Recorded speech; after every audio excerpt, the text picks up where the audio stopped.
Habibie bilang ada dua jenis cinta, jadi saya belajar cinta dari Pak Habibie.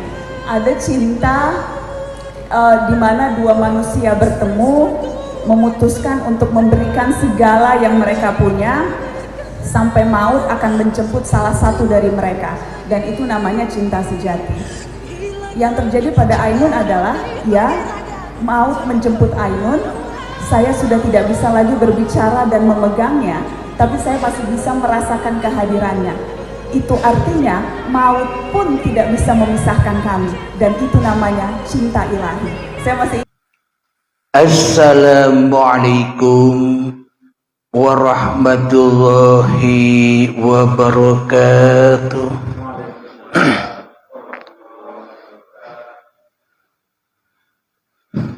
Bismillahirrahmanirrahim. Ashhadu an la ilaha illallah wa ashhadu anna Muhammadar Rasulullah. Allahumma salli ala Sayyidina Muhammad wa ala ali Sayyidina Muhammad. Rabbi shrah li sadri wa yassir li amri wahlul 'uqdatam min lisani yafqahu qawli. Amin. Bismillahirrahmanirrahim. Salam hormatku, salam kangenku, salam ta'zimku buat para jamaah uripe Allah dimanapun Anda berada, baik yang ada di dalam ataupun yang ada di luar negeri. Semoga kita semua senantiasa di dalam lindungan Allah Subhanahu wa ta'ala, selalu di dalam kesehatan. Amin ya rabbal alamin. Sebelum kita awali kajian di dalam pengajian rutinan Sabtu malam Ahad ini, marilah kita kemahkan bersama di dalam nyawa, kemahkan di dalam jiwa, kemahkan di dalam hati, kemahkan di dalam ruh, dan kemahkan di dalam kehidupan ini kalimat-kalimat thayyibah. Subhanallah walhamdulillah wa la ilaha illallah wallahu akbar wa la hawla wa la quwwata illa billahil aliyyil azim. Alhamdulillahi rabbil alamin. Kajian di malam ini adalah wajib bagi seluruh umat manusia mencintai Tuhan yang telah menciptakannya. Karena setiap manusia, siapapun manusianya, diciptakan oleh Sang Kekasih, diciptakan oleh Tuhannya dengan Habibullah, dengan cinta kasihnya Allah. Bagaimana mungkin kita tidak cinta, tidak mahabbah, tidak menjadi Habibullah kepada Tuhan yang telah menciptakan kita semua selama ini. Sementara anggapan kita semua untuk mahabbah, untuk cinta kepada Tuhan yang telah menciptakan kita hanyalah melewati syariat-syariat yang kita kerjakan saja. Kita selama ini mengaplikasikan mahabbah. Kita mengaplikasikan Habibullah hanya semata-mata dengan laku-laku syariat saja. Seperti sholat, seperti ibadah, seperti amal soleh yang selama ini kita lakukan sejak detik-detik akil balik tiba hingga setua ini. Aplikasi di dalam mencintai Allah, di dalam mahabbah kepada Tuhan yang telah menciptakan kita sebagai Habibullah hanyalah kita lakukan lewat ritual-ritual syariat saja selama ini. Kita mengindahkan kajian-kajian babagan bagaimana caranya agar syariat, bagaimana caranya mahabbah kita tersambung kepada mahabbatillah. Kita tidak menghiraukan itu. Yang terpenting aku sholat, yang terpenting aku ibadah, cukup sudah. Anggapan kita kan demikian selama ini. Coba kita ilustrasikan, coba kita logikakan di dalam hati kita. Tanpa mahabbah, tanpa kita menjadi kekasih Allah, apakah mungkin solat-solat kita sampai diterima oleh sang kekasih? Tanpa kita menjadi Habibullah, apakah kita mendapatkan pahala dan surga yang selama ini kita impi-impikan dan kita damba-dambakan? Tanpa mahabbah, tanpa menjadi Habibullah di dalam hati kita, semuanya ya bakal percuma. Karena semuanya terbakar di dalam alam yang fana. Tanpa menjadi habaib, semua amal kita, sholat kita, ibadah kita, sholawatan kita, zikir kita, puasa kita, perbuatan-perbuatan baik kita, semuanya menjadi anar, api-api neraka, karena kita menjadi habaibnya setan di dalam hati kita selama ini. Kita diutus untuk menjadi Habibullah, tapi pulang akhirat kita di dalam hati kita terjerumus menjadi Habibus Syaiton, menjadi kekasihnya setan.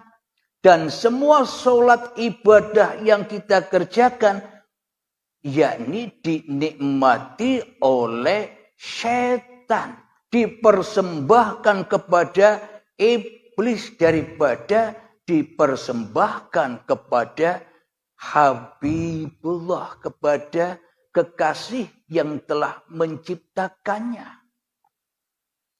Apa sih setan itu? Inna syaitana lakum aduwwum mubin. Sesungguhnya setan itu adalah musuh yang nyata bagimu. Siapa yang wujud di dalam hati kita? Siapa yang hidup di dalam hati kita?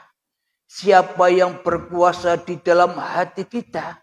Siapa yang sok jadi Tuhan atas sholat dan ibadah yang selama ini kita lakukan itu? Yang wujud diri kita ataukah Allah? Bila yang wujud, yang ada, yang nampak, yang nyata di dalam hati kita bukan Allah, ya berarti kita mencintai setan yang terkutuk yang merupakan hawa nafsu kita sendiri daripada menjadi Habibullah.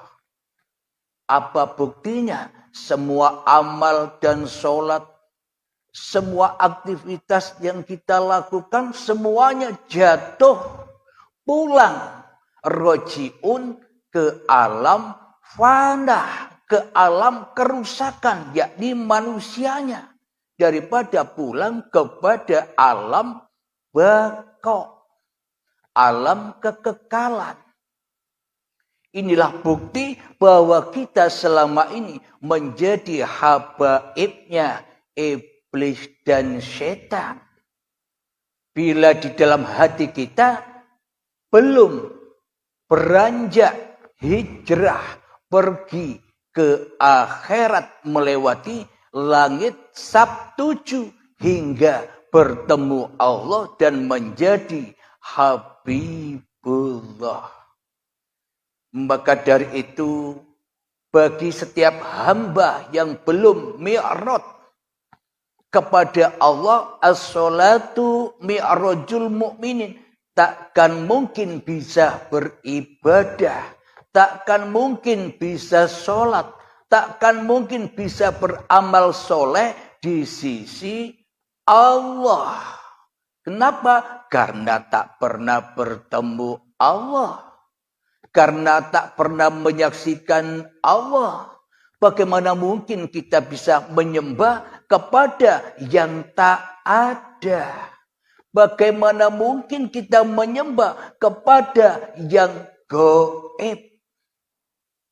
Maka pasti yang kita sembah adalah yang wujud. Siapa yang lebih wujud yang ada di dalam hati kita selama ini? Ya kan kita sendiri yang jadi Tuhan atas seluruh apa yang kita kerjakan. Kita selama ini jadi Tuhannya hidup. Kita selama ini jadi Tuhannya badan.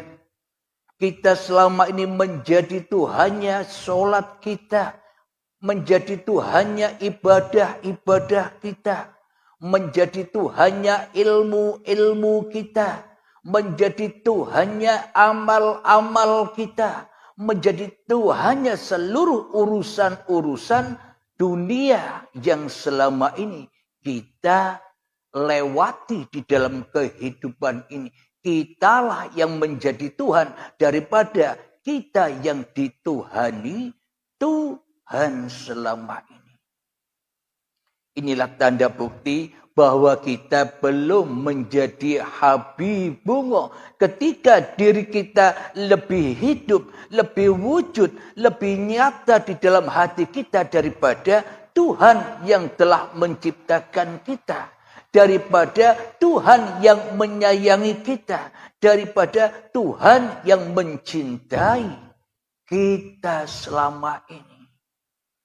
Jadi tanpa Habibullah, tanpa cintanya Allah, maka kita semua takkan pernah ada di dunia ini.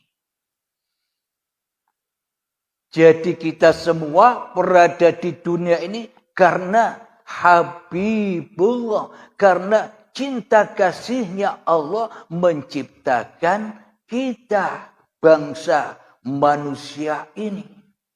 Jadi tak peduli apapun nama-nama agama kita, apapun golongan-golongan kita, apapun aliran-aliran kita, bila di dalam hati kita tidak menjadi Habibullah, tidak menjadi Habib, maka tertolaklah semua amal-amal kita. Kenapa?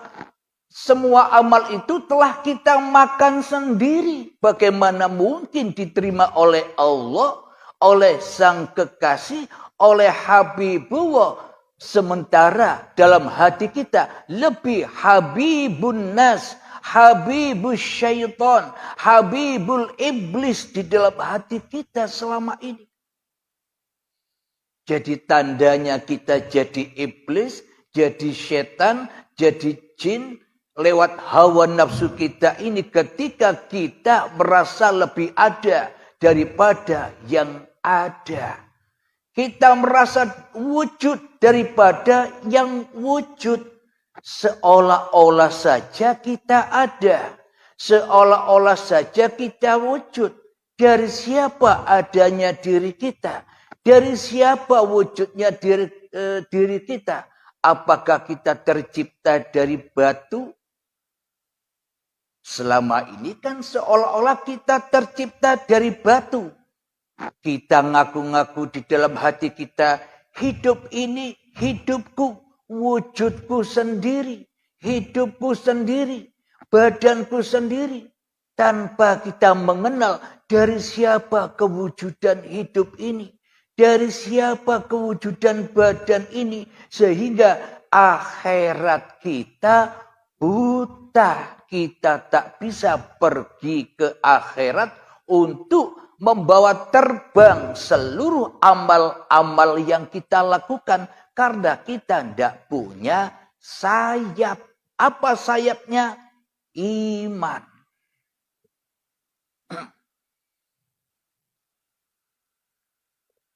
Jadi manusia itulah rahasia.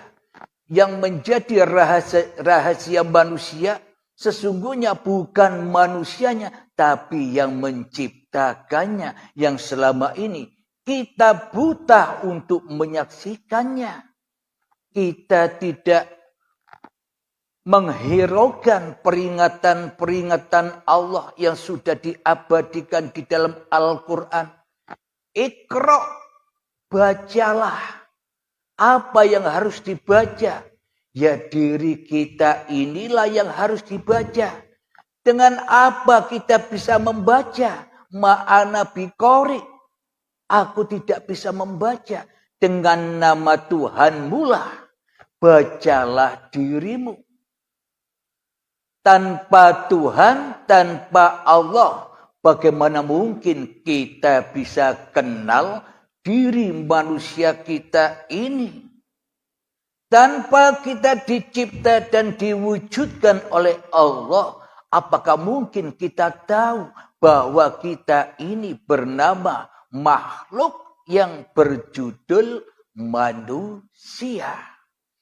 Kita takkan pernah tahu apa-apa bila Allah tidak mewujudkan kita ke dunia ini. Lalu ilmu dan amal yang selama ini kita bangga-banggakan, yang kita mulia-muliakan, dari mana asalnya? Sebelum kita tahu asalnya, pasti jatuh terjerembab di dalam api jahanam. Merasa bangga kita dengan ilmu-ilmu kita. Merasa bangga kita dengan amal-amal kita. Dan seolah-olah Tuhan tak ada. Tuhan tak wujud. Tuhan Adam. Tuhan diadamkan. Diri manusianya malah diwujudkan. Berarti kan salah akidah. Bila salah akidah, salah iman, layakkah kita disebut Islam? Layakkah kita disebut iman? Bila salah Tuhan, mestinya yang wujud wajib Allah yang wujud. Kok yang Adam diwujud-wujudkan, yang wujud diadam-adamkan? Ini kan iman dan akidah yang terbalik. Wahai seluruh manusia yang selama ini tidak sadar atas kebutaan mata hatimu terhadap Habib, terhadap kekasih yang telah menciptakanmu. Termasuk saya juga. Semua manusia yang selama ini mentuhan-tuhankan dirinya sendiri tanpa mentuhankan Tuhan yang telah menciptakannya. Jadi yang disebut agama di sisi Allah, jalan pulang untuk seluruh manusia adalah kembalikan semua hak-hak Allah kepada Allah dan hak-hak manusia. Terimalah hakmu sebagai makhluk yang ada. Makhluk yang tidak ada. Kelihatannya ada karena Anda ada. Coba kalau Anda tidak ada, ya tidak ada, yang wujud hanya Allah. Karena kita merasa ada, karena kita merasa wujud, maka tersesatlah hati kita. Jadi jangan kita nilai ibadah dan sholat yang kita kerjakan, apa itu semua. Itu semua hanya sampah-sampah yang akan menjadi api-api yang menyiksa hati kita. Api kebanggaan, api merasa mulia dengan amal dan ilmu kita. Alhamdulillahirabbil alamin.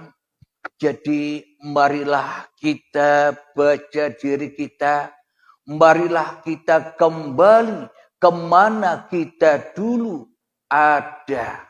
Dari apa kita ada? Dari tidak ada, maka kita diadakan. Dari yang gaib, maka kita dinyatakan oleh siapa? Oleh yang wujud. Siapa? Hidup ini loh wujud itu.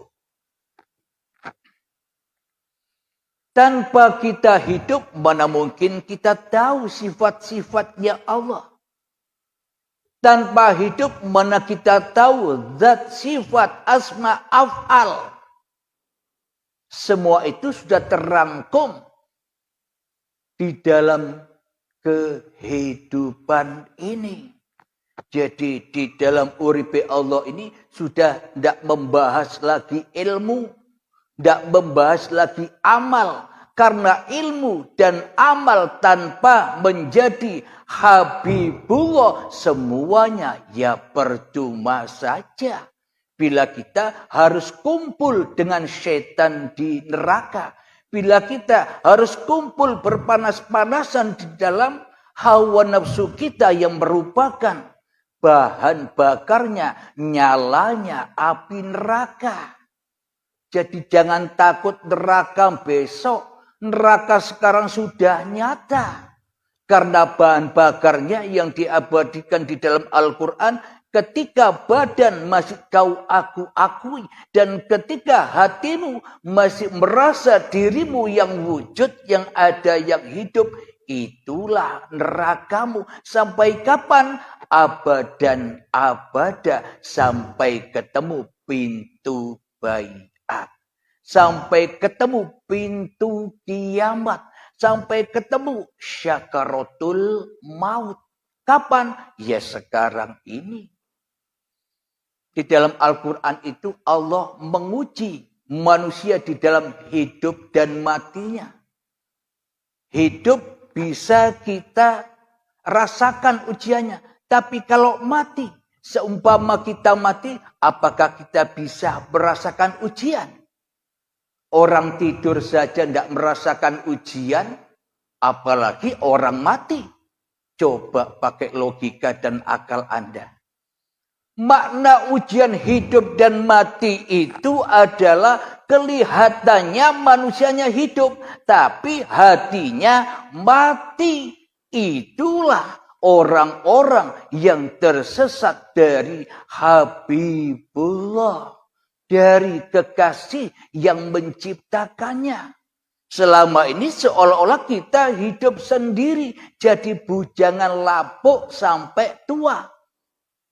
Makan-makan sendiri. Secara syariat kita hidup berdampingan dengan istri kita sampai tua. Tapi menurut hakikat yang sesungguh-sungguhnya, ternyata kita masih sendirian. Makan sendiri, minum sendiri, sholat sendiri. Kenapa? Karena hati kita masih menjadi habibus syaiton. Habibnya hawa nafsu. Jadi Kita jangan menuding orang, meremehkan orang, mengolok-ngolok orang. Sementara diri kita selama ini telah lama terpenjara di dalam habibnya setan, menjadi kekasihnya setan. Kenapa? Karena ya salah kita sendiri. Kenapa kita menjadi kekasihnya iblis dan setan yang selalu memusuhi Allah?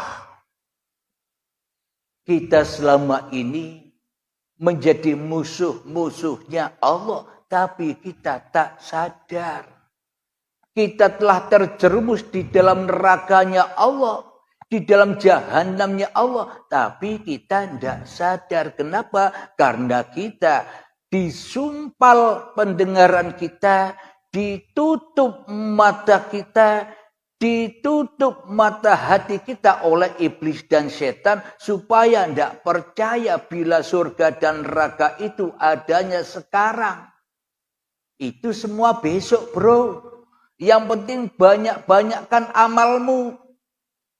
Banyak-banyakkan ibadahmu. Itu kan amal dan ibadahmu.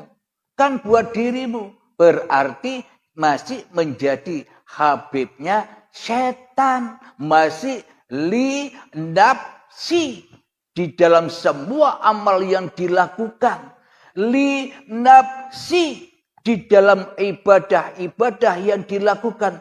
Masih li nafsi di dalam solat-solat yang diaku-akuinya. Itulah tanda kita sudah terbakar di dalam nerakanya Allah.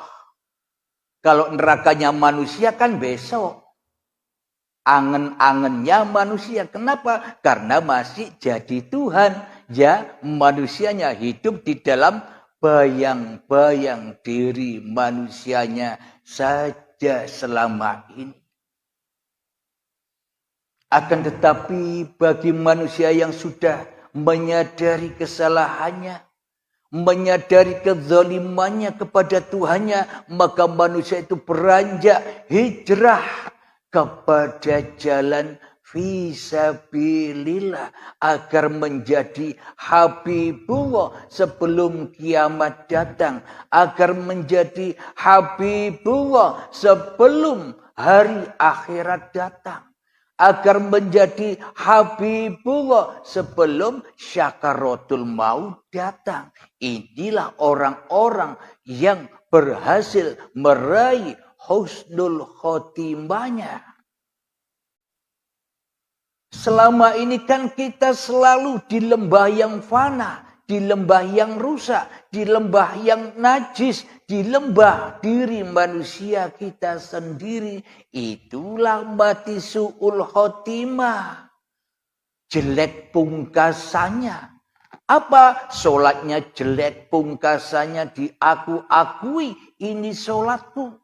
Ibadahnya jelek su'ul khotimah. Kenapa? Karena manusianya masih merasa yang melakukan itu semua. Dan manusianya masih mentuhani Tuhan. Tuhannya diadamkan, ditiadakan. Manusianya tidak mau ditiadakan. Nah, sebelum kita membahas bagaimana sih caranya menjadi Habibullah itu? Marilah kita berlatih dahulu 3 menit di dalam menghening-heningkan dirimu di hatimu. Memalam-malamkan dirimu di hatimu. Memati-matikan dirimu di hatimu. Mensunyi-sunyikan, menggelap-gelapkan sehingga diri kita tak ada sama sekali. Maka setelah diri kita tak ada, itulah kiamat. Setelah kiamat, bangkitlah kesadarannya. Itulah hari kebangkitan. Di dalam kiamat itulah kita sudah ketemu dengan alam perhitungan. Hari perhitungan apa? Kita sadar bahwa kita selama ini salah. Kita sadar bahwa kita selama ini dolim kepada Tuhan. Itulah hari perhitungan itu. Bukan besok, bro. Silakan mengheningkan cipta, mulai. Bismillahirrahmanirrahim.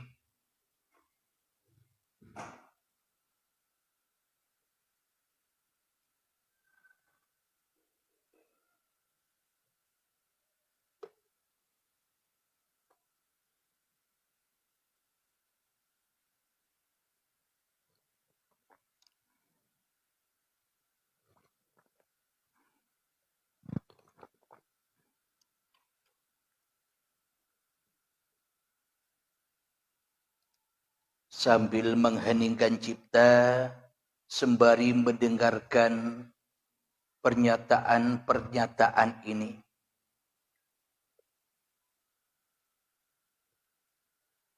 Jadi mengheningkan cipta seperti ini lebih afdal, lebih agung dari semua ibadah-ibadahmu selama ini. Percuma bila ibadah dan amal-amalmu selama ini engkau akui. Engkau makan sendiri. Engkau persembahkan kepada iblis yang nyata di dalam hatimu. Jadi lebih indah, lebih agung mengheningkan cipta.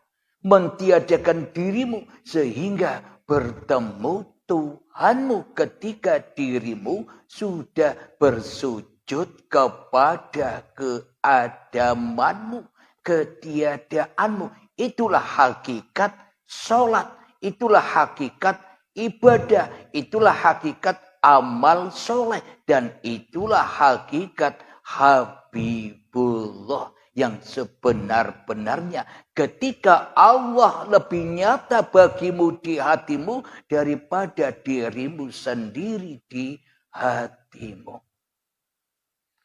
Mengheningkan cipta selesai. Alhamdulillahirabbil alamin. Jadi maksudnya untuk menjadi Habibullah itu adalah sembari kita melaksanakan syariat-syariat yang kita lakukan setiap hari, dan sembari kita mendidik hati kita supaya bukan kita pelaku dari syariat-syariat yang selama ini kita jalani. Dengan cara apa? Ketika kita sudah berhasil terbaiat di dalam keheningan ini, maka sholatnya pun suci, ibadahnya pun suci, amal perbuatannya pun suci, semua aktivitas di dalam kehidupan ini pun semuanya suci. Kenapa? Karena yang ada yang maha suci.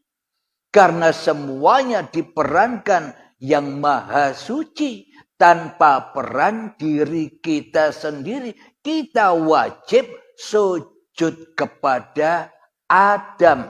Seperti Kanjeng Nabi Muhammad yang sebagai contoh untuk imannya seluruh manusia. Wahai Muhammad, bukan kau yang lempar itu, tapi aku yang melempar, kata Allah. Berarti Muhammadnya itu wajib wujud apa wajib Adam? Allahnya wajib wujud apa wajib gaib? Coba Anda pikir sendiri. Itulah imannya para nabi dan para rasul. Itulah sebenar-benarnya kembali. Itulah sebenar-benarnya agama Allah. Tak peduli agamamu apa namanya, itu hanya baju-baju saja. Percuma kita beragama Islam, percuma beragama Nasrani, percuma beragama Yahudi, Majusi, Syafi'i dan sebagainya. Tapi kita masih menjadi Habibus Syaitan di dalam hati kita. Yang wujud, yang ada masih diri kita sendiri. Percuma semuanya di dalam Jahannam. Jadi Allah sebagai sang pencipta, Allah sebagai Habibullah yang mencintai semua apa yang diciptakannya, sudah menunjukkan jalan keselamatan, jalan pulang bagi siapa yang ingin selamat sampai kepada Tuhannya. Inna lillahi wa inna ilaihi raji'un.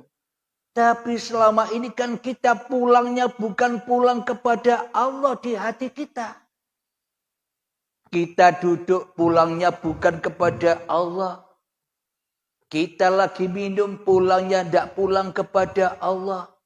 Lagi ngerokok tidak pulang kepada Allah. Lagi mandi tidak pulang kepada Allah. Lagi makan tidak pulang kepada Allah. Lagi sholat tidak pulang kepada Allah. Lagi beramal tidak pulang kepada Allah. Lagi beraktivitas apa saja, kita tidak pernah selama ini pulang kepada Allah. Kenapa? Karena Allah bukan Tuhan buat kita selama ini.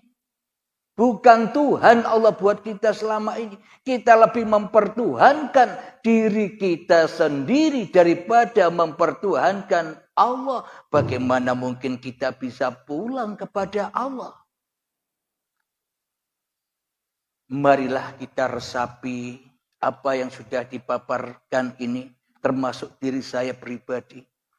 Jadi bagaimana caranya menjadi Habibullah? Ya langgengkan latihan-latihan menghening-heningkan dirimu di hatimu. Sambil duduk heningkan hatimu dari dirimu.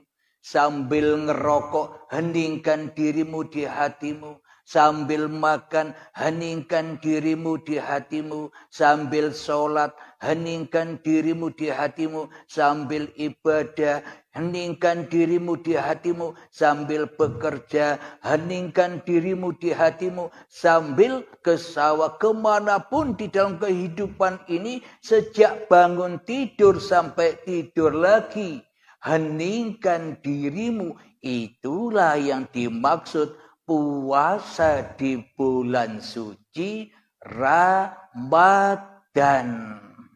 Yang mana iblis, setan, jin takkan pernah bisa memasuki kerajaan Tuhan. Ketika dirimu sudah binasa di dalam hatimu, maka bangkitlah kesadaranmu akan bertuhan. Itulah innamal a'malu binniyah, yakni selalu dan selalu pulang kepada Allah. Itulah yang dimaksud manusia yang sudah terbebas dari ayat man kana fi hadhihi a'ma fahuwa fil akhirati a'ma wa adallu sabila. Barang siapa buta mata hatinya di dunia ini, maka butalah dia di akhiratnya dan tersesat-sesat pula jalannya. Bila yang ada diri manusia kita yang mengerjakan di dalam syariat-syariat yang dikerjakan badan ini, maka hati kita pun tidak akan selamat. Hati ini loh akhirat. Hati kita mengaku-akui semua perbuatan ini perbuatanku. Berarti akhiratnya masih dunia. Belum menuju kepada Allah. Sebagai puncak dari puncaknya kembalinya seluruh manusia. Jadi apapun agama kita namanya, golongan kita namanya, madhab apapun, aliran apapun, yang penting kita wajib mulai sekarang berusaha untuk menjadi Habibullah. Artinya menjadi kekasih Allah, menjadi Rasulullah, menjadi utusan Allah, menjadi pesuruh Allah. Jangan mau lagi diutus oleh iblis, jangan mau dirasuli oleh iblis, jangan mau menjadi pesuruh-pesuruh hawa nafsu kita sendiri di hati kita. Itulah tanda bukti bahwa Kanjeng Nabi Muhammad Rasulullah sebagai contoh suri tauladan seluruh manusia. Supaya apa? Supaya manusia semuanya menjadi Rasulullah. Bila manusia sudah menjadi Rasulullah, maka ia akan bisa membaca ayat-ayat Allah. Bukan Al-Quran ini ayatnya Allah. Ini kan syariatnya. Ayat-ayatnya Allah itu sudah nyata di dalam hati kita. Bila mata hati kita tidak buta. Duduk ayatnya Allah. Melihat ayatnya Allah. Mendengar ayatnya Allah. Sholat ayatnya Allah. Ibadah ayatnya Allah. Naik sepeda ayatnya Allah. Mandi ayatnya Allah. Menyapu masjid ayatnya Allah. Bila kita sudah paham bahwa hidup ini Allah. Bukan hidupmu, bro. Kalau ini hidupmu, ya mungkin pasti kita tidak akan pernah mati bila hidup ini milik kita. Kenapa kita dinamakan manusia yang mati? Sejak dulu mati, sekarang mati, besok pun tetap mati. Karena kita tidak punya hidup. Alhamdulillahirabbil alamin. Semoga saya khususnya dan semoga kita semua jamaah uripe Allah dimanapun Anda berada, baik yang ada di dalam ataupun yang di luar negeri, semoga kita sama-sama dipahamkan oleh Allah untuk selalu dan selalu menjadi Rasulullah. Inilah yang disebut syahadat itu. Bukan kata asyhadu alla ilaha illallah wa asyhadu anna Muhammadur Rasulullah. Bukan itu syahadat. Itu kan syahadatnya setan. Itu kan syahadatnya syariat. Bukan syahadatnya jiwa. Meskipun kita berucap asyhadu alla ilaha illallah wa asyhadu anna Muhammadur Rasulullah, hati kita ingkar kepada syahadat itu. Yang kita saksikan bukan Allah tapi setan selama ini yang menjadi kerajaan-kerajaan dan yang kita agung-agungkan di dalam hati kita selama ini. Jadi tanpa kita melatih hening, mentiadakan diri kita di hati kita. Kembalilah mati di dalam hidup Tuhanmu. Maka itulah yang disebut habaib, kekasih Allah. Apapun agama Anda, baik Islam, Nasrani, Yahudi, Majusi, yang terpenting Anda sudah tahu siapa Tuhan yang menciptakan Anda. Allahu la ilaha illa huwal hayyul qayyum. Allah, tiada Tuhan selain hidup yang kekal. Dialah yang mengurusi seluruh makhluknya. Jadi hidup ini loh Tuhanmu. Berhubung kita selama ini yang jadi Tuhan, ya ndak rela bila hidup ini Tuhan.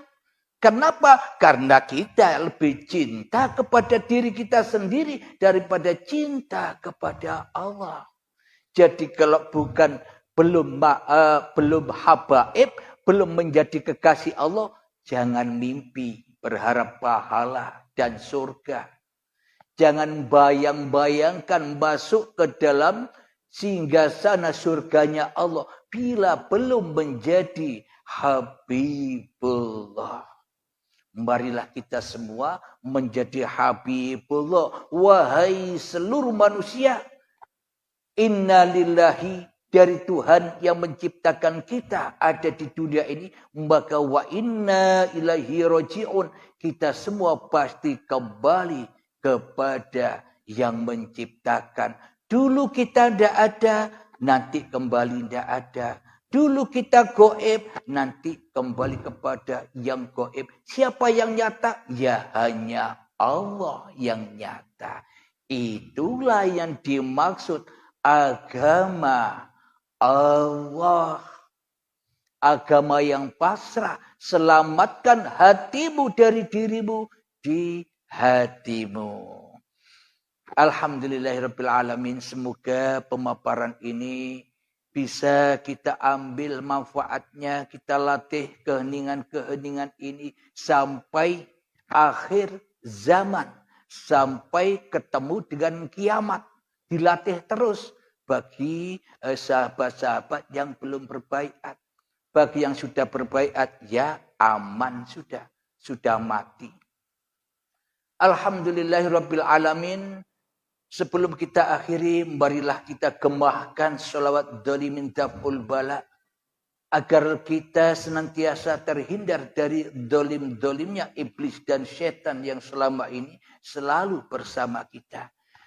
Allahumma salli ala sayyidina Muhammad. وأسقني ظالمين بالظالمين اللهم صل على سيدنا محمد وأسقني ظالمين بالظالمين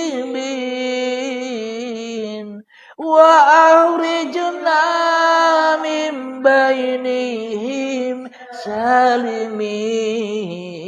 سالمين وعلى آله وصحبه أجمعين الحمد لله رب العالمين اللهم يا قاضي الحاجات اللهم يا مجيب الدعوات اللهم يا رافع الدرجات اللهم يا محل المشكلات اللهم يا شافي الأمراض اللهم يا كافي المهمات اللهم يا دافع البليات اللهم اختم لنا بالإيمان اللهم اختم لنا بالإسلام ربنا آتنا في الدنيا حسنة وفي الآخرة حسنة وقنا عذاب النار آخر كلام السلام عليكم ورحمة الله وبركاته.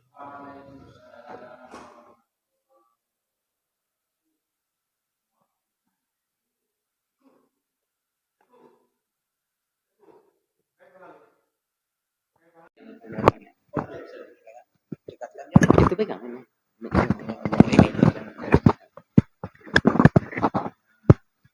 Ini.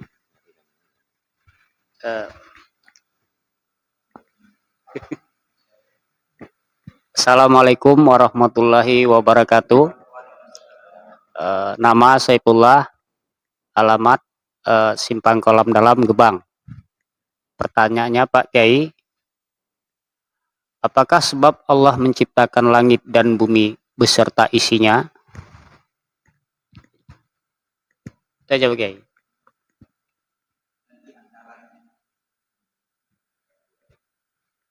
Di antara keduanya, apakah sebabnya Allah menciptakan langit dan bumi beserta isinya, Pak Kiai? Itu aja. Di antara keduanya.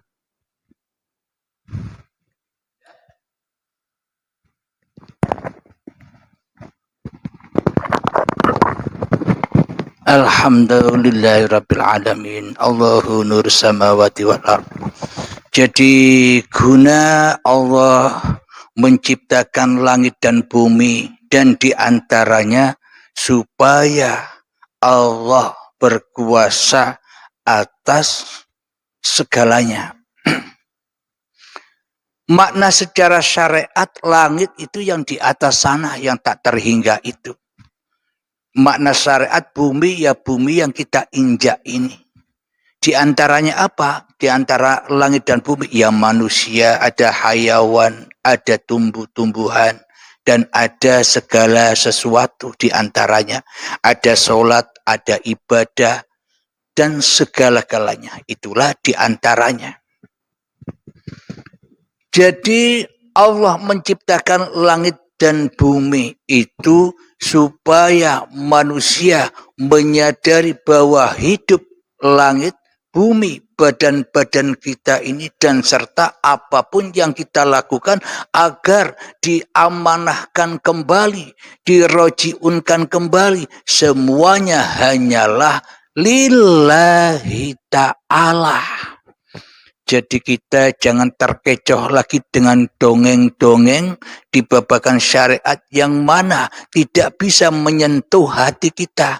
Karena semua penuh dengan rahasia dan kiasan-kiasan makna di dalam Al-Quran maupun hadis.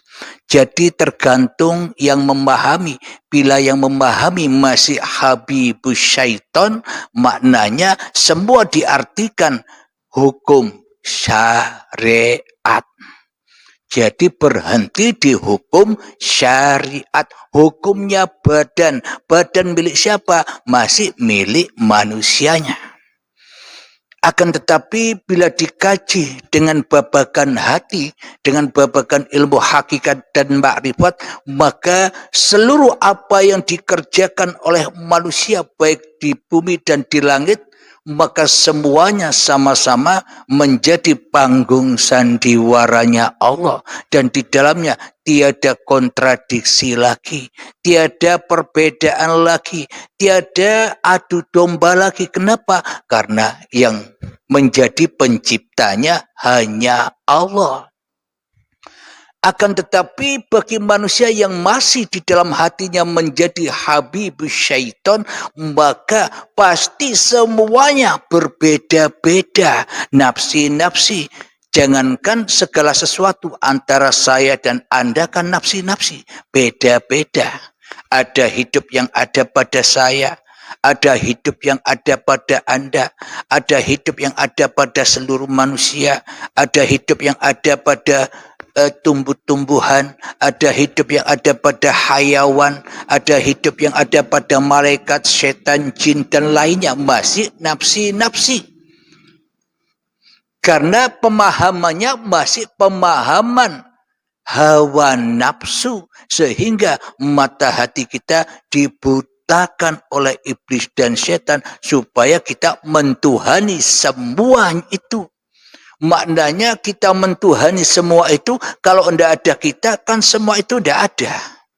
Adanya apa-apa yang kita lihat, adanya apa-apa yang kita dengar, semuanya kan karena adanya diriku. Kalau tak ada diriku, maka semuanya takkan pernah ada. Maka dari itu kita selalu dan berfokus, pasti kita melihat sosok manusianya.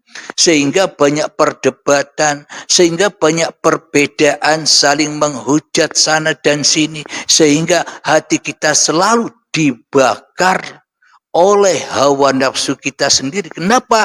Karena kita merasa berkuasa atas langit dan bumi beserta di antaranya. Hidup langit, badan bumi, dan apapun gerak langkahku, semua ciptaanku, semua milikku. Karena kita selama ini hanya dongeng saja, kita ini adalah ciptaan Allah. Semua itu kan hanya cerita dongeng saja, tidak nyata di dalam hati kita. Kenapa? Karena tidak ada iman di dalam hati kita. Tapi bila kita sudah menyentuh babakan ilmu hakikat dan makrifat, maka itu semua perjalanannya hati. Apa yang kita saksikan di dunia ini, semua itu sejatinya perjalanan jiwa. Tanpa hati, tanpa nyawa, tanpa roh, semua itu takkan pernah ada. Itu babakan hakikat dan makrifat. Bila manusianya sudah tahu itu, man arafah, barang siapa manusia tahu hakikat diri sejatinya yang adam, man arafah nafsau, manusia tahu kepada hakikat diri sejatinya yang tak wujud, yang tak hidup, yang tak kuasa, faqad arafa rabbahu, maka ia akan bertemu dengan Habibullah. Maka dari itu perjalanan untuk menjadi Habibullah itu kita wajib memerangi Habibunnas, Habibus syaiton yang ada pada tiap-tiap diri manusia kita. Bukan yang di luar itu yang diperangi. Yang dalam inilah yang diperangi. Karena yang buruk ini yang dalam, bukan yang di luar. Bila yang dalam buruk, yang di luar pun buruk. Tapi bila yang di dalam baik, suci, maka sucilah semua yang di luar itu. Itulah yang dimaksud Allah menciptakan langit dan bumi beserta apa yang diantaranya, maka semuanya sudah suci lagi bila sudah Allah yang menggenggam kekuasaan dan kerajaannya. Akan tetapi semua itu menjadi keburukan bila manusianya yang menggenggam kerajaan Tuhannya. Inilah yang disebut manusia bisa menggenggam Tuhannya. Manusia bisa mengusir Tuhannya dari hatinya. Manusia yang tidak mau dituhani Tuhan. Karena manusia merasa sudah bisa jadi Tuhan. Alhamdulillahirabbil alamin. Bisa dipahami sahabat? Alhamdulillahirabbil alamin. Ada pertanyaan lagi? Mas Bambang ada pertanyaan? Alhamdulillah, insya Allah paham. Semoga saya dan kita semua selalu dipahamkan oleh Allah dengan jalan Allah, diberi petunjuk kepada jalan yang terang benderang. Jadi bila kita ingin petunjuk Allah di dalam cahaya yang terang benderang, jadikan Allah sebagai cahayamu di hatimu. Bukan kita menjadikan cahaya hawa nafsu kita sendiri, maka semuanya akan deladap, akan gelap. Itulah yang dimaksud cahaya terang. Ketika hidup dan badan sudah kita kembalikan amanahnya kepada Sang Pencipta. Kalau kita sudah amanahkan semuanya, apakah masih berlaku syariat? Apakah masih berlaku toreko? Apakah masih berlaku hakikat dan makrifat? Sementara kita tidak wujud, sementara kita tak ada, yang ada hanya Allah. Maka itulah yang dimaksud. Bila orang yang sudah mencapai makom makrifat, maka pasti ia akan meninggalkan syariatnya. Pasti ia akan meninggalkan torekohnya. Pasti ia akan meninggalkan hakikat dan makrifatnya. Kenapa? Karena hanya milik Allah syariat, torekoh, hakikat dan makrifat sudah termaktub, sudah terkumpul di dalam lillahi ta'ala. Itulah tanda bukti Kanjeng Nabi Muhammad membawa ditunjuk sebagai Rasulullah, innama bu'istu liutammima makarimal akhlak, agar akhlak kita terjalin dengan Allah. Itulah Habibullah. Tanpa menjadi Habibullah, maka tak akan pernah kita bisa menyembah Allah. Bagaimana mungkin kita bisa menyembah Tuhan yang kita tidak pertuhankan di hati kita selama ini? Alhamdulillahirabbil alamin. Akhir kalam. Assalamualaikum warahmatullahi wabarakatuh.